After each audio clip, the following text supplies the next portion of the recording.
Supreme court के फैसले को चुनौती देगा all India Muslim personal law board. तलाकशुदा मुस्लिम खवातीन को लेकर फैसला आया है। गुजारा भत्ता देने के फैसले को मुस्लिम पर्सनल लॉ बोर्ड ने चुनौती देगा ये ऐलान किया है। दिल्ली में all India Muslim personal law board की बड़ी बैठक हुई है। शाहबानो केस जैसा है फैसला।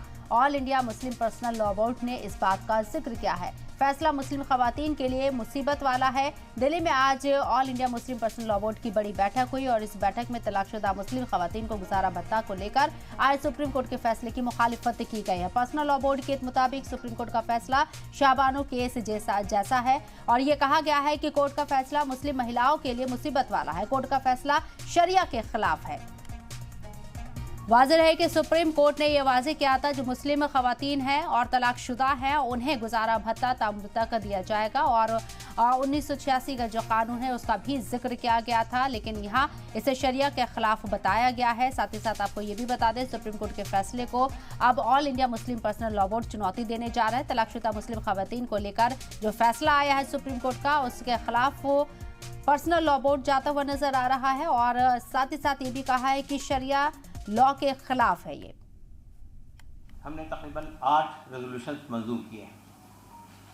पहला रेजोल्यूशन जो है वो रीसेंट सुप्रीम कोर्ट जजमेंट पर है जो एक तरह से शाहबानो का रिप्लिका है। इसके सिलसिले में बोर्ड ने पहली बात तो ये कही कि ये फैसला जो है सुप्रीम कोर्ट का इस्लामी कानून यानी कानून शरीयत जो कि हिंदुस्तान में शरीयत एप्लीकेशन एक्ट के नाम से जाना जाता है, जो शरिया के कानून पर बेस्ड है, ये उससे कन्फ्लिक्ट करता है, उससे मुतसादिम है। ज़ाहिर है कि हम ये बात इससे पहले भी कहते रहे हैं कि मुसलमान जो है वो शरीयत का पाबंद है और वो कोई ऐसी बात नहीं कर सकता है जो शरीयत से कन्फ्लिक्ट करती हो।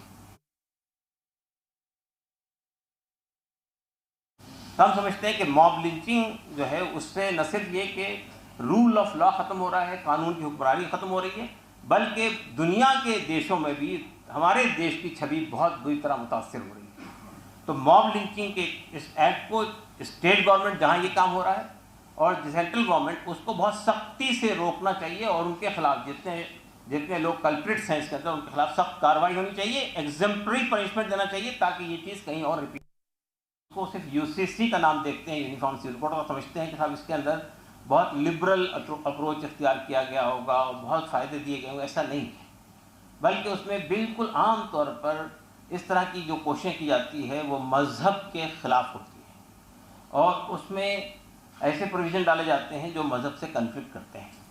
तो हमने ये फ़ैसला किया है कि उत्तराखंड का जो यूसीसी है हम इसको चैलेंज करेंगे और उसकी तैयारी हमारी लीगल कमेटी कर रही है। ये वर्शिप प्लेसेस एक्ट आने के बाद अब कोई नया डिस्प्यूट नहीं पैदा होगा, लेकिन हमें ये बड़ा अफसोस होता है कि उसके बाद नए डिस्प्यूट खड़े हो रहे हैं। वाराणसी का ज्ञानवापी मस्जिद का डिस्प्यूट आपके सामने है। हम बार बार दुहाई दे रहे हैं सुप्रीम कोर्ट में कि वर्शिप प्लेसेस एक्ट के बुनियाद पर इसे इंटरटेन नहीं किया जाना चाहिए। लोअर कोर्ट के अंदर मथुरा की शाही ईदगाह का इशू आ रहा है, भोजशाला का इशू आ रहा है और भी कई मस्जिदों के इशूज़ खड़े किए गए हैं। तो हम सुप्रीम कोर्ट से अपील कर रहे हैं बार बार कि और आपको ये बात भी हम बता देना चाहते हैं कि बाबरी मस्जिद का जो फैसला दिया था सुप्रीम कोर्ट में उसने भी वर्शिप प्लेसेस एक्ट का तस्करा किया था और ये कहा था कि वर्शिप प्लेसेस एक्ट की मौजूदगी के बाद में अब हम समझते हैं कि कोई नया डिस्प्यूट इस मुल्क में पैदा नहीं होगा।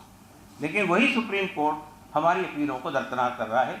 हम सुप्रीम कोर्ट से गुजारिश करते हैं, आपके माध्यम से अपील करते हैं कि supreme court worship places act को लेटर स्पीड में नाफिज करे। यही काम सुप्रीम कोर्ट की जिम्मेदारी बनती है कि अगर कोई डिस्प्यूट पैदा हो रहा है तो उसको रिजॉल्व करें। वो यही है कि हम 2 नेशन थ्योरी को सपोर्ट करते हैं। हम फ़लस्तीन की भी एक इंडिपेंडेंट नेशन चाहते हैं और इसराइल को भी हम अब मंजूर करते हैं। हालांकि हम जानते हैं कि इसराइल ऑक्यूपेंट है, इसराइल ने नाजायज़ तरीके से कब्ज़ा किया है, इसराइल ने वहाँ से लोगों को धकेला है और जो लोग असल ऑक्यूपेंट थे, जो असल वहाँ के रहने वाले थे, उनको धकेलते वेस्ट बैंक और गाज़ा के अंदर महदूद कर दिया, तो छोटे लैंड के अंदर।